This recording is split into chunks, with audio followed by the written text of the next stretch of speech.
இருந்தவரும் இருக்கிறவரும் வருகிறவருமாகிய சேனைகளின் தேவனாகிய கர்த்தருடைய நல்ல நாமம் மகிமை பெறட்டும். ஆமென். மே மாத வாக்குத்தத்த வார்த்தையை கவனித்தோம். அப்புறம் போகிறவர் போல் காண்பித்தார்.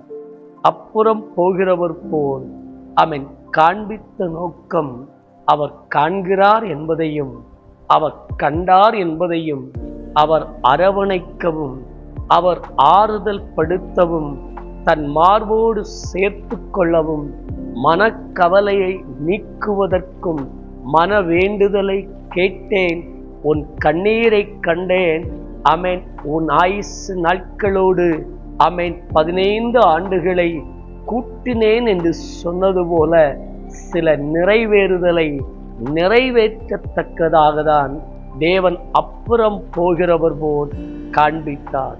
இரண்டாவது வார்த்தை, உன் அழுகைக்கு அப்புறம் ஆண்டவர் அழ வைக்கிறார். எல்லாவற்றுக்கும் ஒரு காலத்தையும் ஒரு நேரத்தையும் ஏற்படுத்தி இருக்கிறார்.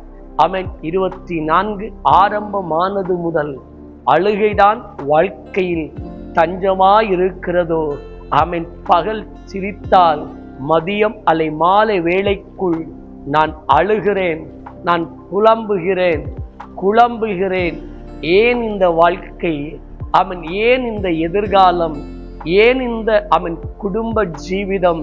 இப்படிப்பட்ட ஒரு வேலை எதற்கு? இப்படிப்பட்டதான ஒரு சமுதாய வாழ்க்கை எதற்கு?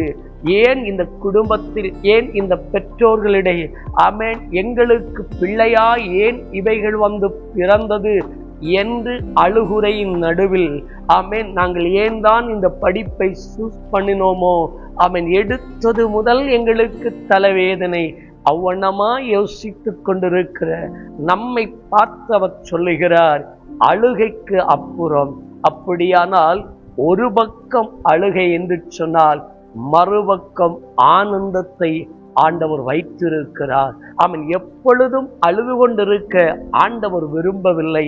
ஆண்டவர் உன் அழுகையை மாற்ற, உன் அழுகைக்கு அப்புறம் ஒரு எதிர்காலத்தையும் ஒரு பிரகாசத்தையும் தேவனாகிய கர்த்தர் சந்தோஷத்தையும் சமாதானத்தையும் உன் அழுகையின் கூக்குரலுக்கு ஆமென் அநேகருடைய வாழ்க்கையை ஆனந்த களிப்பாய் மாற்ற பண்ணுவதற்கு ஆண்டவர் உன்னை கண்டிருக்கிறார்.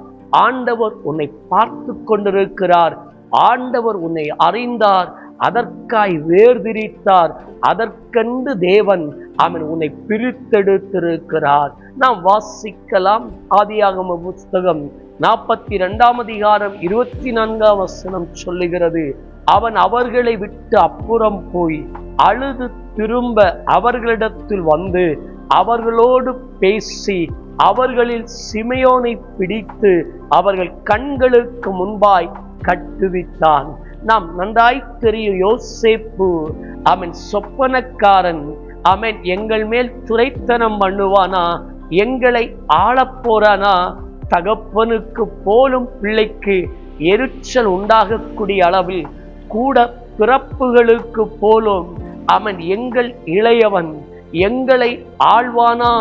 இவனா எங்களை ஆளப்போகிறான் என்று ஆண்டவர் உன்னை ஆளுகிறவனாக, உன்னை ஆளுகைமைக்கு உள்ளாக்க ஆண்டவர் உன்னை குடும்பத்தில் தலைவனாகவும் சிறியவனாக சின்னவனாய் இருந்த ஆமென் உன் முகாந்திரம் குடும்பத்தை ஆசீர்வதிக்கவும், உன் முகாந்திரம் குடும்பத்தை கட்டவும், குடும்பத்தை போஷிக்கவும், குடும்பத்தை காப்பாற்றவும் தேவன் திட்டம் வைத்திருந்தால், யோசேப்பே உனக்கு கொஞ்ச காலம் அழுகை, கொஞ்ச காலம் தகப்பனில் இருந்தும் தாயிலிருந்தும் உடன் பிறப்புகளிலிருந்தும் நீ தள்ளப்பட்டிருக்கிற அனுபவம், மறந்த அனுபவம், இப்படி ஒருவன் உயிரோடு இருக்கிறான் என்கிற அவன் முகவரி வரையும் அறியாமல் இருக்கிற ஒரு காலம், நீ மறைக்கப்பட்டிருக்கிற காலம், ஒழிக்கப்பட்டிருக்கிற காலம், யாருக்கும் உன்னை அடையாளம்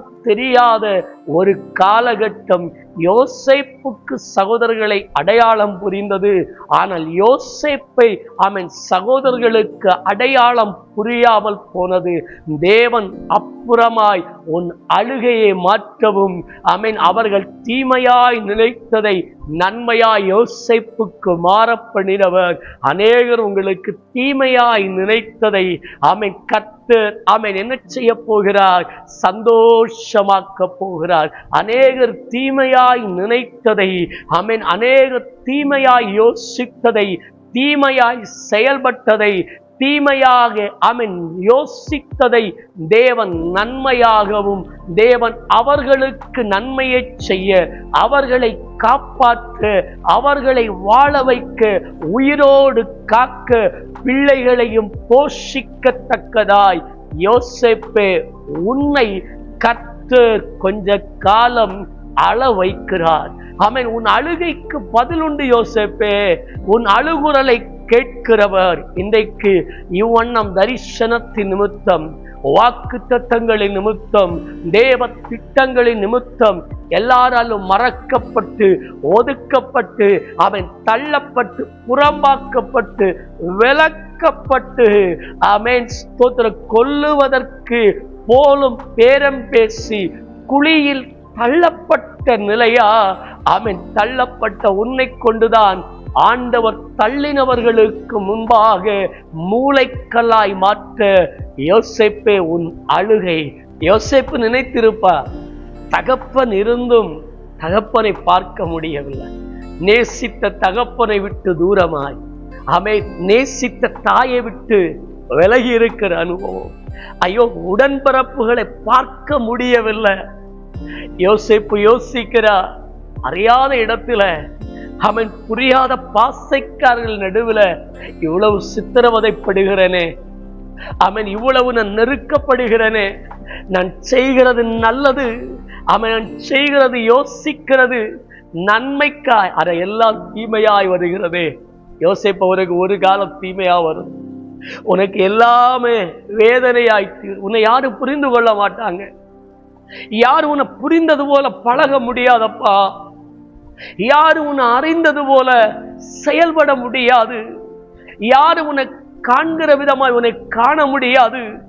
தேவன் அதற்காய் ஒரு காலத்தை வைத்திருக்கிறார். இந்த காலம் நீ அழுது கொண்டிருக்கிற, ஏன் இப்படிப்பட்ட ஒரு வாழ்க்கை? ஏன் தான் ஆண்டவர் இப்படிப்பட்ட ஒரு வாழ்க்கை எனக்கு தந்திருக்கிறாரோ? எல்லாருக்குள்ள இந்த தரிசனம் இல்லையே, எல்லாருக்குள்ள இந்த ஆத்தும பாரம் இல்லையே, எல்லாரும் இவ்வளவாய் உபத்திரவப்படவில்லையே.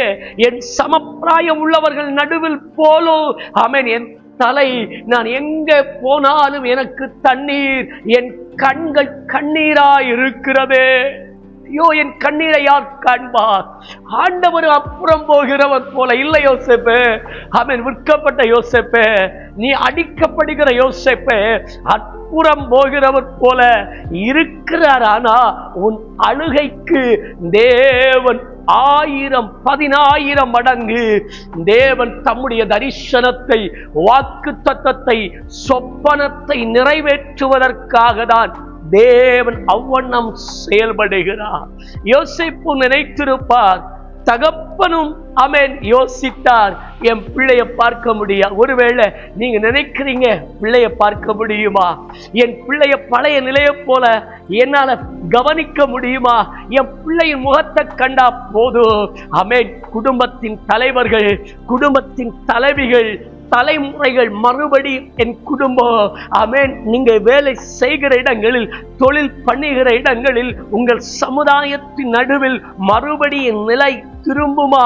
மறுபடியும் என் பிள்ளை உயிரோடு இருக்கிறதை நான் பார்க்க முடியுமா?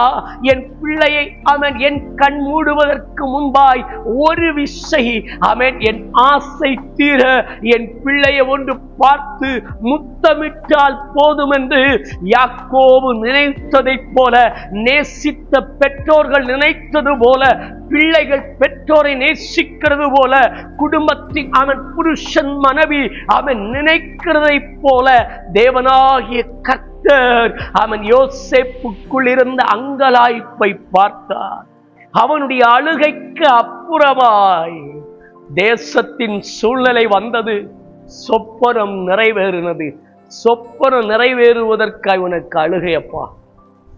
அந்த காலம் வர ஆமென், உன்னுடைய அழுகைக்கு பதில் வராது. அழுகைக்கு பதில் வர ஒரு காலம் உண்டு. அவர் அப்புறம் போகிறவர் போல இருக்கிறார், போகிறார். ஆனா நின்று கவனித்து உனக்கு என்ன நடக்கிறது, இந்த சூழ்நிலையில் நீ எப்படி நடக்கிற, நீ என்ன யோசிக்கிற என்பதை பார்த்து கொண்டு யோசேப்பின் தேவன், யோசேப்பு நிந்திக்கப்பட்ட, அவமதிக்கப்பட்ட, புறக்கணிக்கப்பட்ட, புறம்பாக்கப்பட்ட நிலையிலெல்லாம் ஆண்டவர் அதிகாரத்தையும் அடையாளத்தையும் முத்திரையும் மறுபடியும் பார்வோனுக்கு அடுத்த இரண்டாமனாய் உயர்த்தினவர். உன்னை உயர்த்துவதற்காக, உன்னை மேன்மையாக்குவதற்காய், உன்னை கனப்படுத்துவதற்காய், உன் பேரை பெருமைப்படுத்துவதற்காக தான் அப்பா இந்த அழுகை. அதனால இந்த அழுகையை நினைத்து அப்புறம் போகிறவர் போல இருக்கிறார் என்று யோசிக்காதே. ஏங்க, இந்த அழுகைக்கு பதில் உண்டு. அப்படியே யோசேப்புக்களே, நான் ஒருமித்து எழும்புவோமா? அன்பின் நல்ல தேவனே, இந்த நல்ல வார்த்தைக்காய், வசனத்திற்காய் ஸ்தோத்திரம் அப்பா. அழுகைக்கு அப்புறம் யோசேப்பு ஆண்டவரே காலங்களிலே அவன் மனமகிழ்ச்சியாய், அவன் சந்தோஷமாய், தீமை செய்தவர்களுக்கு நன்மை செய்து ஆண்டவரே அவர்களுக்கு தேவன் எனப்பட்டதைப் போல ஆண்டவர் காண்பித்த கிருபையும், ஆண்டவரை எகிப்து தேசத்திற்கு முழுமைக்கும் அதிகாரியும் ஆக்கி யோசேப்பின் வார்த்தை அன்றி ஒரு விரல் போலும், ஒரு வார்த்தை போலும் ஆண்டவரே ஸ்தோத்திர உத்தரவு இல்லாதபடி, அசையாதபடி அதிகாரத்தை, அடையாளத்தை கொடுத்த தேவன் இந்த மாதத்தின் 2ஆம் வார்த்தையில் ஆண்டவரை யோசேப்பை 2ஆமனாய் மாற்றினவர், உயர்த்தினவர். எங்களையும் உயர்த்த போகிற நல்ல கிருபைக்கு ஸ்தோத்திரம். மகிமை தேவனுக்கு, இயேசுவின் நாமத்தில். ஆமென். God bless you. God bless you.